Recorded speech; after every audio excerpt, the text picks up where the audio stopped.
Assalamualaikum warahmatullahi wabarakatuh. Selamat malam teman-teman XE dan Ibu Dewi Mutiara Indah Ayu SSM Hum selaku dosen pengampu mata kuliah Cross Cultural Understanding. Kami dari kelompok 7 akan mempresentasikan materi dengan judul Sistem Pendidikan di Amerika. Adapun anggota kelompok kami terdiri dari saya, Siti Aisyah Fadila, kemudian ada Ripka Kezia Putri, dan Sarah Nurhalisa.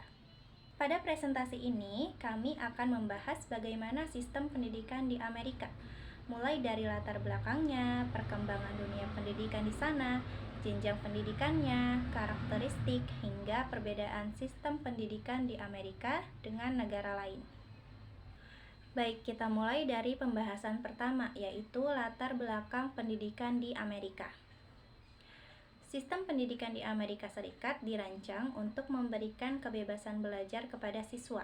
Artinya, siswa tidak hanya dituntut untuk menerima materi, tetapi juga didorong untuk aktif berpikir, bertanya, dan mengembangkan kemampuan mereka sesuai minat masing-masing. Sistem ini juga sangat dipengaruhi oleh beberapa nilai budaya di Amerika, seperti yang pertama, kemandirian, yaitu siswa diajarkan untuk bertanggung jawab terhadap proses belajar mereka sendiri tanpa harus selalu bergantung pada guru dan orang tua. Kemudian yang kedua ada individualisme. Individualisme di sini artinya bukan egois atau masing-masing. Dalam konteks budaya Amerika, individualisme berarti setiap orang dihargai sebagai individu yang unik dengan pendapat, bakat, dan pilihan hidup yang berbeda-beda. Lalu yang ketiga ada tanggung jawab pribadi, di mana siswa dilatih untuk disiplin dan mengatur waktu mereka sendiri. Di Amerika, siswa diberi tanggung jawab untuk mengatur keseimbangan antara belajar dan kegiatan lainnya. Yang keempat ada partisipasi aktif. Jadi, siswa diharapkan aktif dalam diskusi kelas, bukan hanya mendengarkan guru. Contoh di Amerika, dalam beberapa kelas nilai partisipasi bisa menjadi bagian dan penilaian akhir. Dan yang terakhir ada kejujuran akademik, seperti tidak mencontek dan menghargai karya orang lain. Di Amerika, jika siswa menyalin tulisan orang lain tanpa mencantumkan sumber, itu dianggap plagiarisme dan bisa mendapat sanksi serius, seperti nilai 0 atau bahkan dikeluarkan dari sekolah atau universitas. Karena itu, sejak dini siswa di sana diajarkan cara mengutip sumber dengan benar. Pendidikan di Amerika dikelola oleh pemerintah negara bagian, bukan sepenuhnya pemerintah pusat. Jadi, setiap negara bagian bisa memiliki kebijakan pendidikan yang sedikit berbeda, walaupun tujuan utamanya tetap sama. Next slide. Seiring perkembangan zaman, sistem pendidikan di Amerika juga terus mengalami perubahan dan penyesuaian. Perkembangan pertama adalah pemanfaatan teknologi dalam pembelajaran. Saat ini, banyak sekolah di Amerika menggunakan laptop, tablet, aplikasi pendidikan, dan platform pembelajaran online untuk mendukung proses belajar mengajar agar pembelajaran lebih fleksibel dan interaktif. Perkembangan kedua adalah fokus pada keterampilan abad ke-21. Yang dimaksud dengan keterampilan abad ke-21 adalah kemampuan penting yang dibutuhkan seseorang untuk bisa beradaptasi dan berhasil di dunia modern, terutama di era globalisasi dan perkembangan teknologi yang sangat cepat. Selain pengetahuan akademik, siswa juga dilatih kemampuan seperti berpikir kritis, berkomunikasi, bekerja sama, dan menyelesaikan masalah. Dan perkembangan ketiga adalah pengembangan pembelajaran berbasis proyek. Jadi, siswa tidak hanya belajar teori, tetapi juga sering diberi tugas berupa proyek, penelitian, atau presentasi kelompok. Dengan cara ini, mereka belajar bagaimana menerapkan ilmu dalam kehidupan nyata.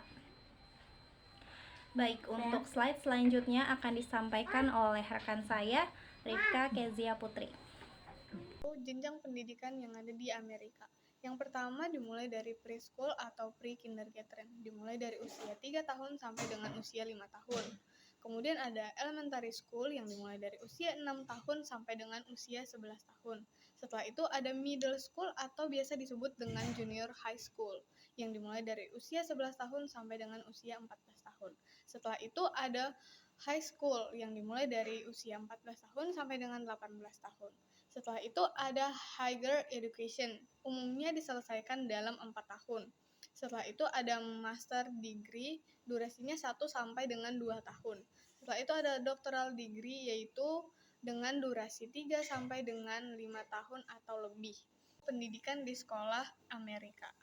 Ciri-cirinya yang pertama, diskusi dan presentasi yang aktif. Kemudian ada pilihan mata pelajaran, selanjutnya ada penilaian yang beragam, kemudian hubungan guru dan siswa lebih santai, dan kegiatan ekstrakurikulernya sangat penting. Pendidikan di rumah atau biasa disebut dengan homeschooling. Alasan beberapa orang tua di Amerika memilih homeschooling yaitu yang pertama ada lingkungan belajar lebih fleksibel, yang kemudian ada alasan agama atau nilai budaya, yang ketiga ada menghindari bullying, dan yang keempat perhatian lebih personal. Tapi pendidikan di homeschooling ini memiliki kekurangan, yaitu kurangnya interaksi sosial. Kemudian ada juga membutuhkan komitmen besar dari orang tua. Untuk slide selanjutnya, ada karakteristik sistem pendidikan di Amerika. Untuk karakteristiknya sendiri itu ada 4. Yang pertama adalah student-centered learning, yang dimana pembelajaran itu lebih berpusat kepada siswa. Siswa didorong untuk lebih aktif bertanya, berpendapat, dan berdiskusi, bukan hanya mendengarkan seorang guru. Yang kedua, ada flexibility atau fleksibilitas. Di Amerika, biasanya siswa lebih banyak mempunyai kebebasan memilih mata pelajaran yang mereka inginkan sesuai minat dan bakat mereka. Yang ketiga, ada equality of opportunity. Artinya, semua siswa berusaha diberi kesempatan pendidikan yang sama tanpa membedakan latar belakang mereka yang ada. Dan yang terakhir, ada teknologi integration. Teknologi sangat digunakan dalam pembelajaran, misalnya menggunakan laptop, internet, atau aplikasi belajar digital untuk membantu proses belajar. Slide selanjutnya ada perbedaan dengan sistem pendidikan di Indonesia dan negara lain. Kalau di Amerika, pembelajaran lebih interaktif dan siswa lebih bebas berpendapat. Pilihan mata pelajarannya pun juga banyak, sehingga siswa dapat mengembangkan kreativitas dan minat bakat mereka masing-masing. Hubungan guru dan siswa juga cenderung lebih santai dan informal. Sedangkan di Indonesia, pembelajaran lebih banyak menggunakan metode ceramah, sehingga siswa kadang lebih pasif. Kurikulumnya pun juga lebih seragam atau sering berfokus pada nilai ujian. Selain itu, hubungan guru dan siswa biasanya lebih formal. Kalau dibandingkan dengan negara lain seperti Jepang atau Korea Selatan, negara tersebut lebih menekankan disiplin dan nilai ujian. Sementara Amerika lebih menekankan kebebasan belajar dan pengembangan individu. Slide selanjutnya ada perbedaan dengan sistem pendidikan di Indonesia dan negara lain. Kalau di Amerika, pembelajaran lebih interaktif dan siswa lebih bebas berpendapat. Pilihan mata pelajarannya pun juga banyak, sehingga siswa dapat mengembangkan kreativitas dan minat bakat mereka masing-masing. Hubungan guru dan siswa juga cenderung lebih santai dan informal.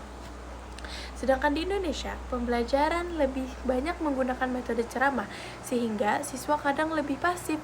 Kurikulumnya pun juga lebih seragam atau sering berfokus pada nilai ujian. Selain itu, hubungan guru dan siswa biasanya lebih formal. Kalau dibandingkan dengan negara lain seperti Jepang atau Korea Selatan, negara tersebut lebih menekankan disiplin dan nilai ujian. Sementara Amerika lebih menekankan kebebasan belajar dan pengembangan individu.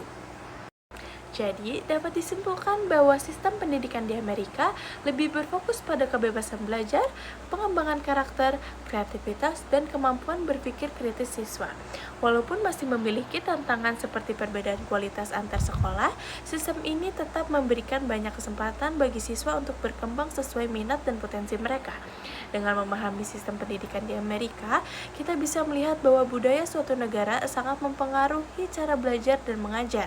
Dari sini, kita juga dapat mengambil hal-hal positif yang bisa diterapkan dalam dunia pendidikan di Indonesia. Demikian presentasi dari kelompok kami mengenai sistem pendidikan di Amerika. Mohon maaf apabila ada kesalahan dalam penyampaian. Semoga materi yang kami sampaikan bisa menambah wawasan kita tentang sistem pendidikan di Amerika.